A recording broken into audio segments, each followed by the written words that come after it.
నమస్తే, welcome to Janabheri news. ముందుగా headlines.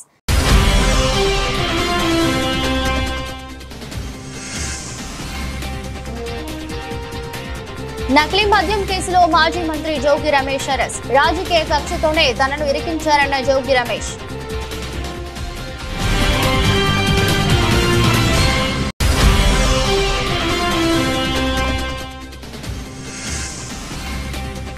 December 12న ప్రపంచవ్యాప్తంగా విడుదల కానున్న Ghantasala the great biopic. Ghantasala పాటల కన్నా ఆయన వ్యక్తిత్వం మరింత గొప్పదన్న చిత్ర డైరెక్టర్.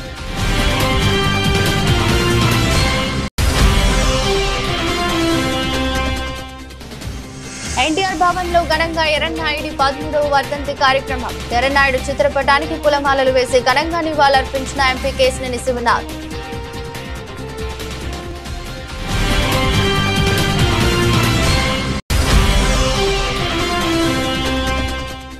విజిలెన్స్ అవేర్నెస్ వీక్ 2025లో భాగంగా ఇందిరాగాంధీ మున్సిపల్ స్టేడియంలో సైకిల్ ర్యాలీ. అవినీతిపై మీరు ఫిర్యాదు చేయాలనుకుంటే 104కు call చేయవచ్చన్న ACB director general Atul Singh. నకిలీ మద్యం కేసులో వైసీపీ సీనియర్ నేత మాజీ మంత్రి జోగి రమేష్ ను ప్రత్యేక దర్యాప్తు బృందం అధికారులు అరెస్ట్ చేశారు. కృష్ణా జిల్లా ఇబ్రహీంపట్నంలోని ఆయన నివాసంలో ఈ రోజు ఉదయం నాటకీయ పరిణామాల మధ్య ఆయన్ను అదుపులోకి తీసుకున్నారు. ఈ అరెస్టు ఏపీ రాజకీయ వర్గాల్లో తీవ్ర కలకలం రేపింది. నకిలీ మద్యం కేసు వ్యవహారంలో ఈ రోజు ఉదయం భారీ పోలీసులు బలగాలతో సిట్ అధికారులు జోగి రమేష్ ఇంటికి చేరుకున్నారు. తొలుత ఆయన అనుచరుడైన రామును విచారణ నిమిత్తం అదుపులోకి తీసుకున్నారు. అనంతరం హైడ్రామా నడుమ జోగి రమేష్ ను అరెస్ట్ చేశారు. ఈ విషయం తెలుసుకున్న వైసీపీ కార్యకర్తలు, అభిమానులు పెద్ద సంఖ్యలో ఇంటి వద్దకు చేరుకున్నారు. వారికి అభివాదం చేస్తూనే జోగి రమేష్ పోలీసు వాహనంలోకి ఎక్కారు. ఈ కేసులో ప్రధాన నిందితుడిగా ఉన్న అద్దేపల్లి జనార్దన్ రావు ఇచ్చిన వాంగ్మూలం ఆధారంగానే జోగి రమేష్ ను అరెస్ట్ చేసినట్లు తెలుస్తోంది. జోగి రమేష్ ప్రోత్బలంతోనే తాను నకిలీ మద్యం తయారు చేసినట్లు జనార్దన్ రావు విచారణలో వెల్లడించినట్టు సమాచారం. ఈ వాంగ్మూలాన్ని కీలక ఆధారంగా తీసుకుని సిట్ అధికారులు తదుపరి చర్యలు చేపట్టారు.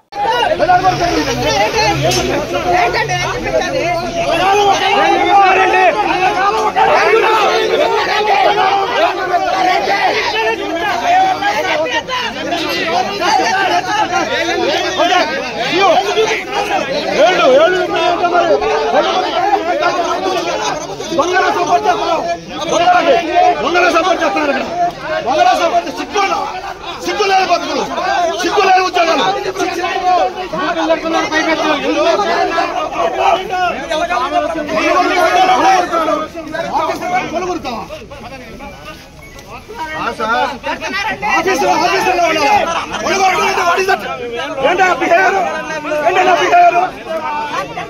బంగాళ సపోర్ట్ చేస్తూ బంగాళ కాపాడటం కోసం పనికొడుతారు.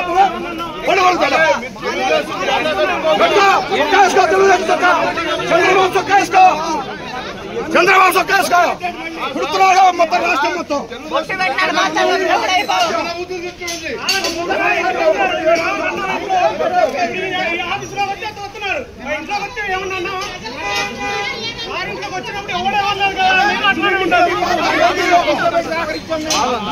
సిఐ గారు చక్కగా బొట్టు పెట్టారు.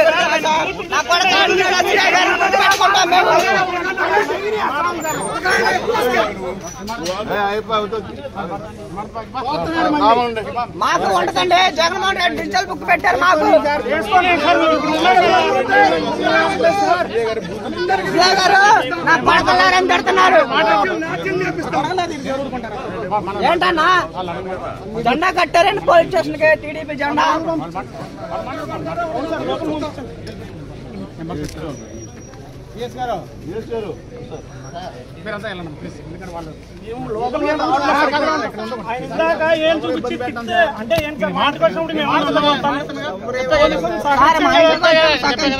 మిమ్మల్ని అందరూ కూర్చోబెట్టాం.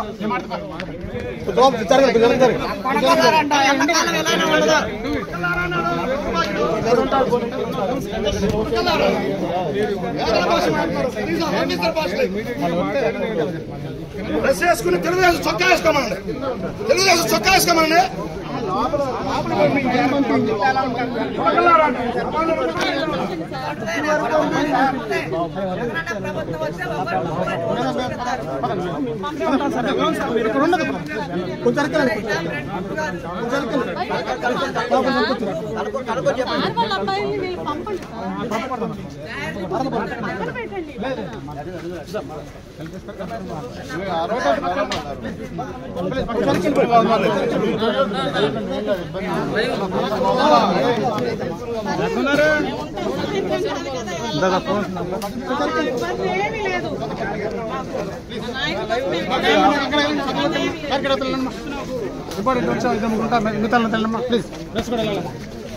ప్లీజ్ సో ఇటు వచ్చేసా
అక్రమంగా చంద్రబాబు నాయుడు రాష్ట్ర ప్రజలు చెప్తా ఉన్నారు. ఇది దుర్మార్గమైన చర్య. మా భార్య బిడ్డల సాక్షిగా ప్రమాణం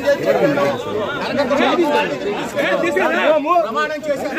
అయినా చంద్రబాబు నాయుడు రాక్షస ఆనందం తీరలేదు.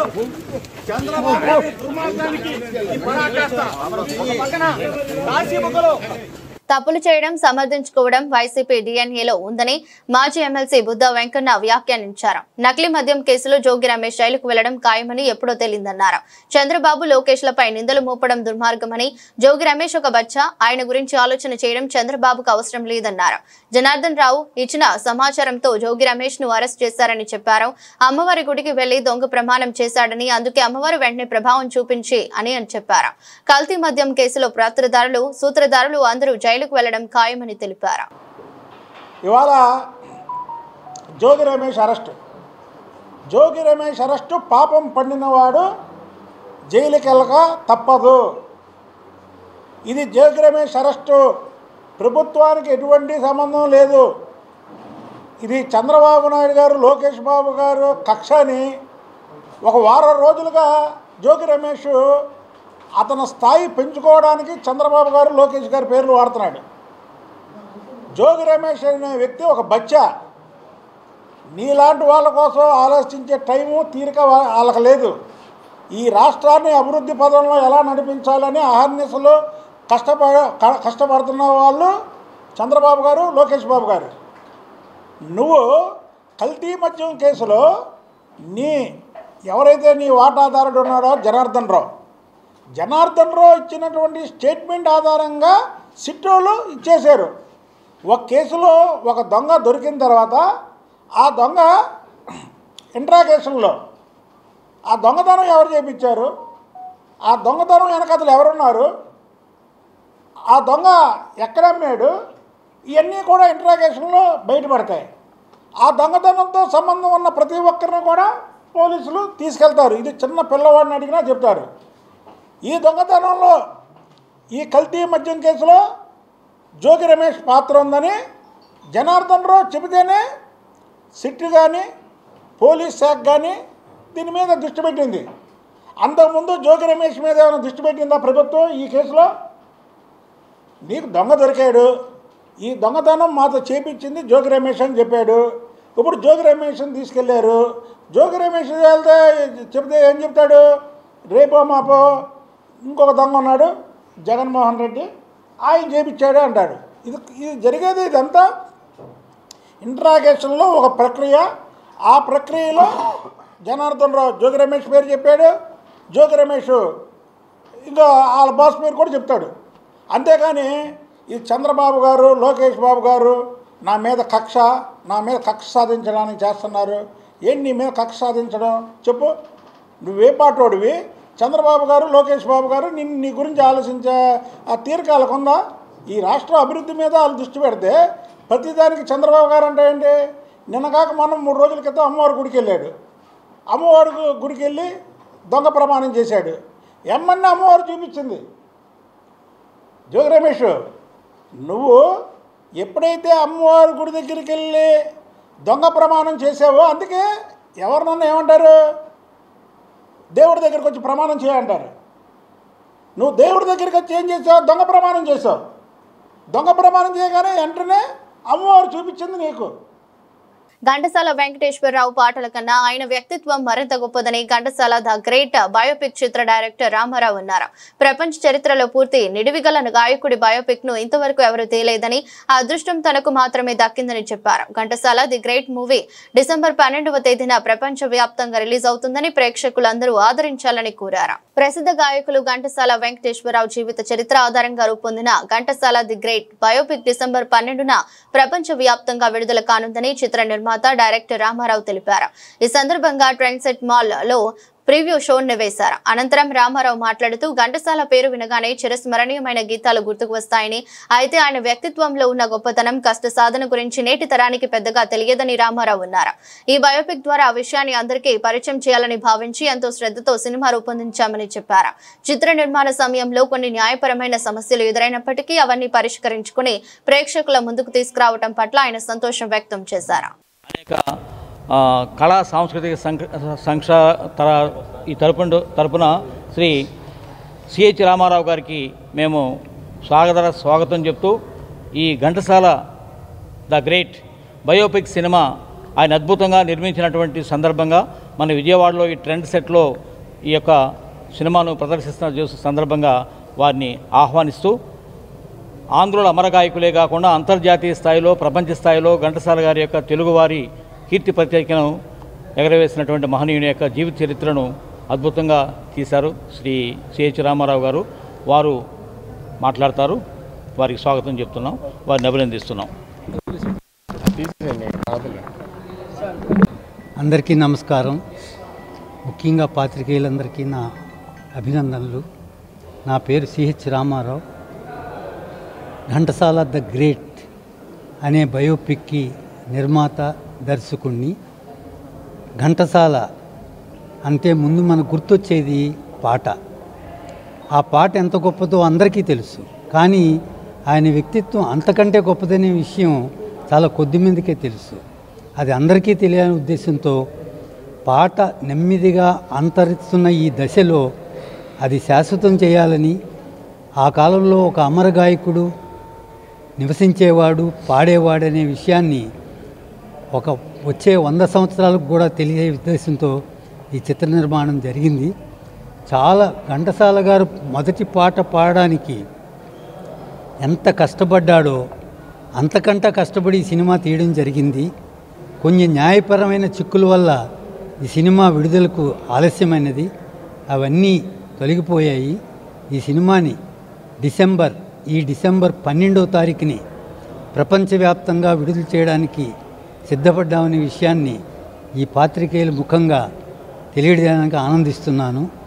మరో విషయం ఏంటంటే, భారతదేశంలోనే ఇంచుమించుగా ప్రపంచ చరిత్రలోనే ఒక గాయకుడి మీద ఇంతవరకు పూర్తి నిడివిగల బయోపిక్ రాలేదు. అది ఆ ఖ్యాతి ఘంటసాల వెంకటేశ్వరరావు గారికి దక్కింది. అది తీసే భాగ్యం భగవంతుడు నాకే కల్పించాడు. అందుకు ఆయనకి సర్వదా కృతజ్ఞుణ్ణి. ఇకపోతే ఇందులో ఘంటసాల గారి వ్యక్తిత్వం భావి పౌరులకి, పిల్లలకి, పెద్దలకి, కష్టపడుతున్న వారికి అందరికీ కూడా చాలా స్ఫూర్తిదాయకం. అది సినిమా చూస్తే కానీ అది అర్థం కాదు. అందుకని ఆశేష ప్రేక్షకులకు నా విజ్ఞప్తి, ఈ సినిమా చూసి ఆయన చరిత్ర ఎంత గొప్పదో తెలుసుకోవాల్సిందిగా ప్రార్థిస్తున్నాను. ఇందులో సీనియర్ నటుడు సుమన్ గారు ఘంటసాల పాత్ర కృష్ణ చైతన్యని ప్రముఖ గాయకుడు పోషించడం జరిగింది. ఆయన భార్య మృదుల మీ అందరికీ తెలుసు, ఆమె ప్రముఖ యాంకర్ ఘంటసాలగా భార్యగా వేయడం. తర్వాత సుబ్బరాయ శర్మ గారు, జేకే భారవి, గుండు సుదర్శను, అనంతు, సాయి కిరణ్ మొదలగు ప్యాడింగ్ ఆర్టిస్టులతో సినిమా అద్భుతంగా వచ్చింది. చూస్తే మీకే అర్థమవుతుంది. మీ ఈ ట్రెండ్ సెట్ మాల్లో సినిమా వచ్చిన వారందరికీ, పాత్రికేయులందరికీ నా అభినందన తెలుపుకుంటూ సెలవు తీసుకుంటున్నాను. బడుగు బలహీన వర్గాల అభ్యున్నతి కోసం కృషి చేసిన తెలుగు తేజం ఎర్రన్నాయుడు అందరి వాడంటూ దివంగత టీడీపీ నేత కేంద్ర మాజీ మంత్రి కింజరపు ఎర్రన్నాయుడు సేవలను ఎంపీ కేశినేని శివనాథ్ గుర్తు చేసుకున్నారు. గురునానక్ కాలనీలోకి విజయవాడ పార్లమెంట్ కార్యాలయం ఎన్టీఆర్ భవన్ లో ఎర్రన్నాయుడు 13వ వర్ధంతి కార్యక్రమం జరిగింది. ఎంపీ కేశినేని శివనాథ్ మాజీ ఎమ్మెల్సీ టీడీపీ రాష్ట్ర ప్రధాన కార్యదర్శి బుద్దా వెంకన్నతో కలిసి ఎర్రన్నాయుడు చిత్రపటానికి పూలమాలలు వేసి ఘనంగా నివాళులర్పించారు. ఈ సందర్భంగా మాట్లాడుతూ రాజకీయాల్లోకి వచ్చిన అతి తక్కువ కాలంలోనే జాతీయ స్థాయి నాయకుడిగా ఎదిగిన కొద్ది మందిలో ఎర్రన్నాయుడు ఒకరన్నారు.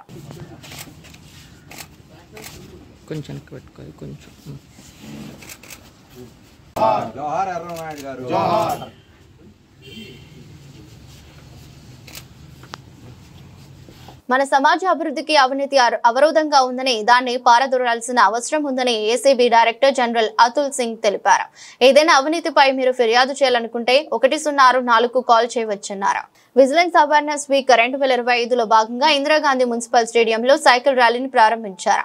ఈ సందర్భంగా ACB director general Atul Singh మాట్లాడుతూ సర్దార్ వల్లభాయ్ పటేల్ జయంతి రోజున అవినీతికి వ్యతిరేకంగా విజిలెన్స్ అవేర్నెస్ వీక్ ను చేపట్టడం జరుగుతుందన్నారు. నవంబర్ 2వ తారీఖు వరకు దీనిపై ప్రజల్లో దేశవ్యాప్తంగా అవగాహన కల్పిస్తారని, అవినీతికి వ్యతిరేకంగా ప్రజల్లో అవగాహన కల్పించడానికి విజిలెన్స్ అవగాహన వారోత్సవాల్లో భాగంగా సైకిల్ ర్యాలీని చేపట్టామన్నారు. రాష్ట్రంలో విజయవాడ, విశాఖపట్నం, తిరుపతిలలో కూడా సైకిల్ ర్యాలీలు నిర్వహిస్తున్నామన్నారు. అవినీతికి వ్యతిరేకంగా పోరాడేందుకు ప్రతి ఒక్కరూ ముందుకు రావాలని పిలుపునిచ్చారు. సమాజ అభివృద్ధికి అడ్డుగోడగా ఉన్న అవినీతిని పారదోలాల్సిన అవసరం ఉందన్నారు. అవినీతి అనేది రెండు వైపులా, అంటే ఇచ్చేవారు పుచ్చుకునే వారిపై ఆధారపడి ఉంటుందన్నారు. 31 అక్టోబర్ సర్దార్ వల్లభాయ్ పటేల్ బర్త్డే ఏ వీక్లో వస్తుంది. ఆ వీక్లో మనము విజిలెన్స్ అవేర్నెస్ వీక్ అబ్జర్వ్ చేస్తాము. ఈసారి ఈ విజిలెన్స్ అవేర్నెస్ వీక్ 27 అక్టోబర్ నుంచి 2 నవంబర్ వరకు మనము అబ్జర్వ్ చేశాము. మొత్తం రాష్ట్రంలో చాలా యాక్టివిటీస్ జరిగినాయి. పబ్లిక్ అవేర్నెస్ క్యాంపెయిన్ ముఖ్యమైన విషయం. దాని సందర్భంగా ఈరోజు మనము సైకిల్ ర్యాలీ విజయవాడలో ఆర్గనైజ్ చేస్తున్నాము. చాలామంది వచ్చారు పార్టిసిపేట్ చేయడానికి. Public awareness anti corruption issues మీద ఎలా ఉండాలా దానికోసమే ఈ సైకిల్ ర్యాలీ ఆర్గనైజ్ చేయడం జరిగింది. దానికి యాంటీ కరప్షన్ ఇష్యూస్లో సీఎం గారు కూడా బాగా ఫోకస్ చేస్తున్నారు, మనకి ఎంకరేజ్మెంట్ కూడా చేస్తున్నారు. ఏసీబీ ఆర్గనైజేషన్ ద్వారా కరప్షన్ విషయంలో ఏదైనా ఇష్యూ వస్తే 1064కి కాల్ వస్తే ఇమీడియట్గా యాక్షన్ తీసుకోవాలా. అదేవిధంగా వేరే డిపార్ట్మెంట్స్లో కరప్షన్ ఎక్కడ అవుతుంది దానికి ఐడెంటిఫై చేసుకొని ప్రివెంట్ చేయడానికి, తర్వాత కరప్ట్ ఆఫీసర్స్ని అరెస్ట్ చేసి కేసు బుక్ చేయడానికి ఎఫర్ట్ చేయమని సార్ ద్వారా కూడా మనకి ఇన్స్ట్రక్షన్స్ ఉన్నాయి.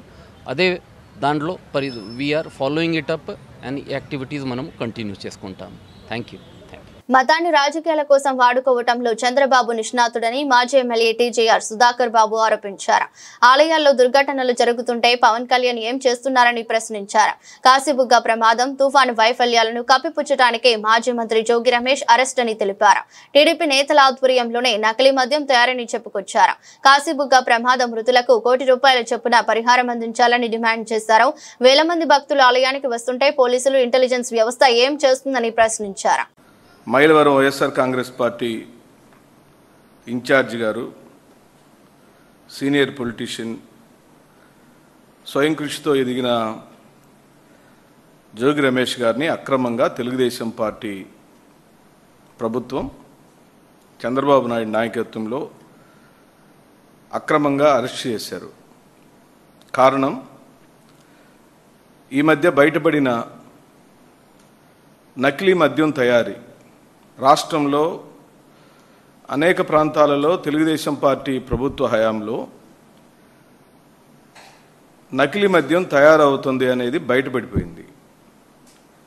దానికి కారకులు ఎవరు అనే అంశం మీద బదులు చెప్పాల్సిన ప్రభుత్వం దానిలో నుంచి తప్పించుకునేదానికి ఈ నింద ఎవరి మీద వేయాలని వెతికి ఇబ్రహీంపట్నంలో నకిలీ మద్యం డంప్ని బయటపెట్టిన జోగి రమేష్ గారిని దీనిలో దోషిగా చూపించే కార్యక్రమం జరుగుతుంది.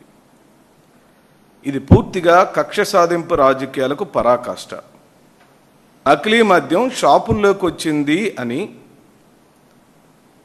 అక్టోబర్ 3వ తారీఖు రోజు నుండి సరిగ్గా నెల రోజుల నుండి వైఎస్ఆర్ కాంగ్రెస్ పార్టీ నాయకులైన మేము జోగి రమేష్తో సహా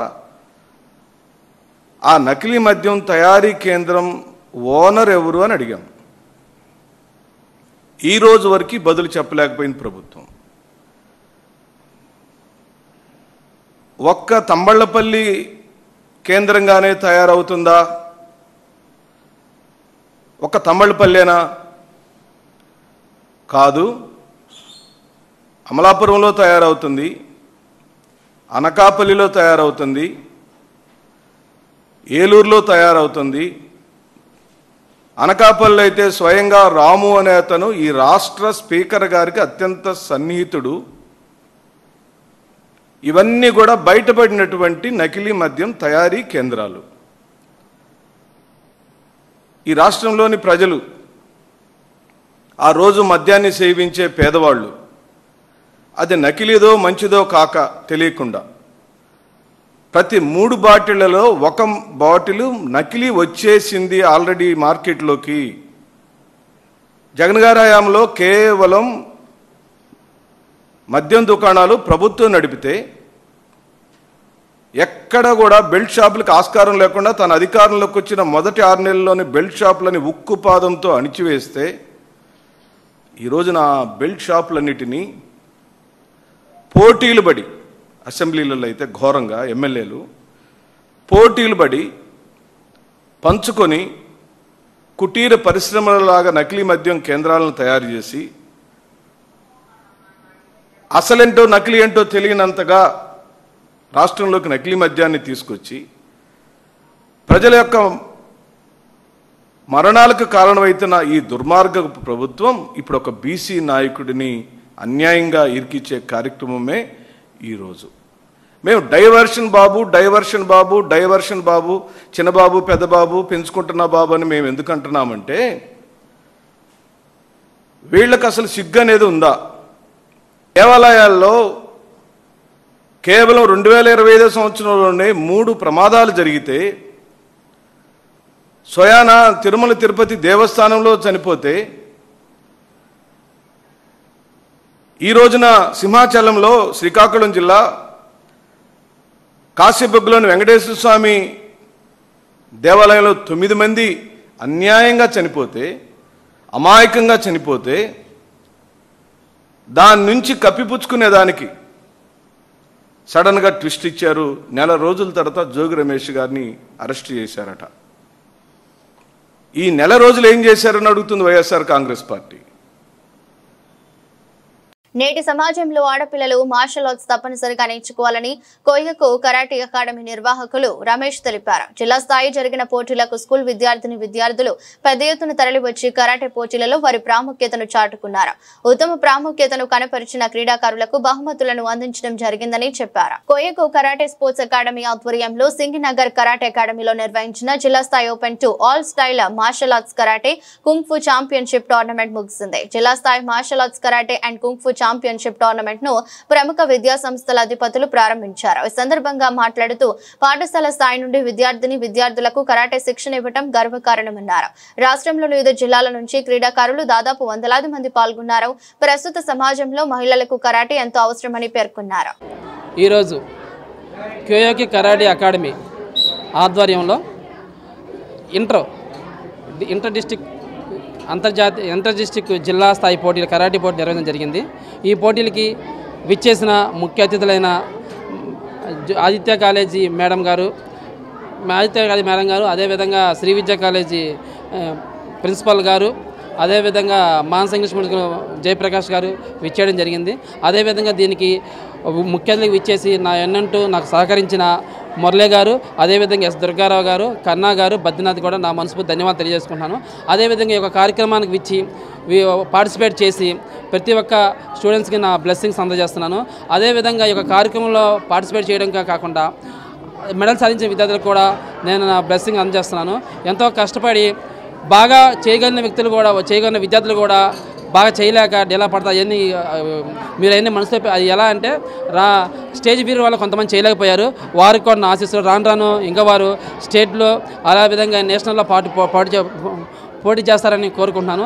అదేవిధంగా ఈ యొక్క కార్యక్రమానికి విచ్చేసి విజయవంతం చేసిన తల్లిదండ్రులకు కూడా హృదయపూర్వక ధన్యవాదాలు తెలియజేసుకుంటున్నాను. అదేవిధంగా వారి యొక్క ఉన్నతికి పాటుపడి ఇంత మార్నింగ్ నుంచి అక్కడ కూర్చున్న విద్యార్థి తల్లిదండ్రులు కూడా మరొక మారు ధన్యవాదాలు తెలియజేసుకుంటున్నాను. అదేవిధంగా ఈ యొక్క కార్యక్రమం ఇచ్చేసిన వాళ్ళు తమ అమూల్య సమయాన్ని అందిస్తారు. వేదికను అలంకరించిన పెద్దలందరికీను, ఈ కార్యక్రమాన్ని నిర్వహించిన రమేష్ గారికి, ఇంటర్ డిస్ట్రిక్ట్ లెవెల్లో ఈ కరాటీ పోటీలు నిర్వహిస్తున్నందుకు అభినందనలు తెలియజేస్తున్నాను. తల్లిదండ్రులకి ఇలా వాళ్ళని ఎంకరేజ్ చేసి చిన్న వయసు నుంచే బాగా కరాటీ నేర్పిస్తున్నందుకు, అంటే వాళ్ళని ఎంకరేజ్ చేసి ఇప్పుడున్న సిచ్యువేషన్స్లో ప్రతి ఒక్క మనిషికి సెల్ఫ్ డిఫెన్స్ అనేది చాలా అవసరం. అది లేడీస్కైనా అవనండి, బాయ్స్కైనా అవనండి. లేడీస్కి మరీ ముఖ్యంగా అవసరమని ఒక లేడీగా నేను చెప్పగలుగుతున్నాను. సో ఈ అవకాశం ఇచ్చిన రమేష్ గారికి, ఇక్కడ నిర్వహిస్తున్న అందరికీ ధన్యవాదాలు తెలుపుకుంటూ, పిల్లలకి ఆశీస్సులు చెప్తూ, ఆదిత్య డిగ్రీ కాలేజ్ ప్రిన్సిపల్గా నన్ను ఇక్కడికి ఆహ్వానించినందుకు కృతజ్ఞతలు తెలుపుకుంటూ, మా చైర్మన్ సార్ గారికి, మా అకాడమిక్ మేడం గారికి, మా సెక్రటరీ గారికి, సుగుణ మేడం గారికి అందరికీ ధన్యవాదాలు తెలుపుకుంటూ సెలవు తీసుకుంటున్నాను. నమస్తే. జిల్లా స్థాయి పోటీలకి విచ్చేసినటువంటి అందరికీ నమస్కారములు. ప్రత్యేకంగా ఈ కార్యక్రమానికి విచ్చేసినటువంటి విద్యార్థుల యొక్క తల్లిదండ్రులకు చాలా హృదయపూర్వక ధన్యవాదాలు. ఎందుకంటే విద్యార్థుల యొక్క తల్లిదండ్రుల ప్రోత్సాహంతోనే ఈ విద్యార్థులు ఈ కార్యక్రమానికి విచ్చేసి ఉన్నారు. వాళ్ళు సమయాన్ని కేటాయించి విద్యార్థులకు నేర్పించబట్టే వాళ్ళు ఈ విద్యలో రాణించగలుగుతున్నారు. రెండో ప్రపంచ యుద్ధంలో జపాన్లో ప్రారంభమైనటువంటి ఈ కళ అంచెలంచెలుగా ప్రపంచమంతా కూడా వ్యాప్తి చెందింది.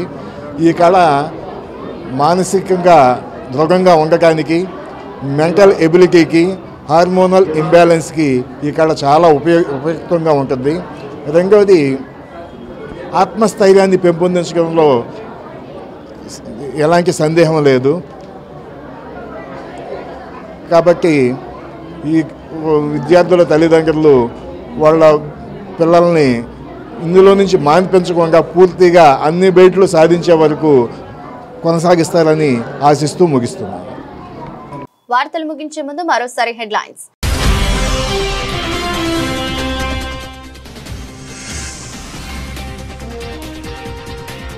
నకిలీ మద్యం కేసులో మాజీ మంత్రి జోగి రమేష్ అరెస్ట్. రాజకీయ కక్షతోనే తనను ఇరికించారన్న జోగి రమేష్.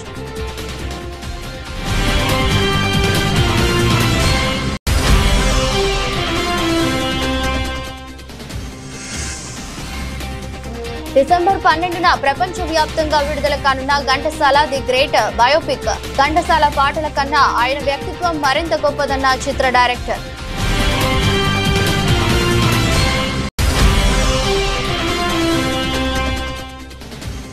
ఎన్టీఆర్ భవన్ లో ఘనంగా ఎర్రన్నాయుడి 13వ వర్ధంతి కార్యక్రమం. ఎర్రన్నాయుడు చిత్రపటానికి పూలమాలలు వేసి ఘనంగా నివాళులర్పించిన ఎంపీ కేశినేని శివనాథ్.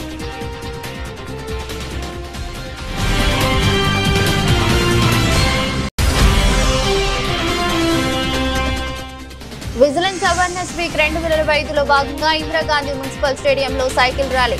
అవినీతిపై మీరు ఫిర్యాదు చేయాలనుకుంటే 104కు call చేయవచ్చన్న ACB director general Atul Singh. ఈ దృష్టి బులెటిన్ మరో బులెటిన్లో మళ్ళీ కలుద్దాం. అంతవరకు సెలవు. నమస్కారం.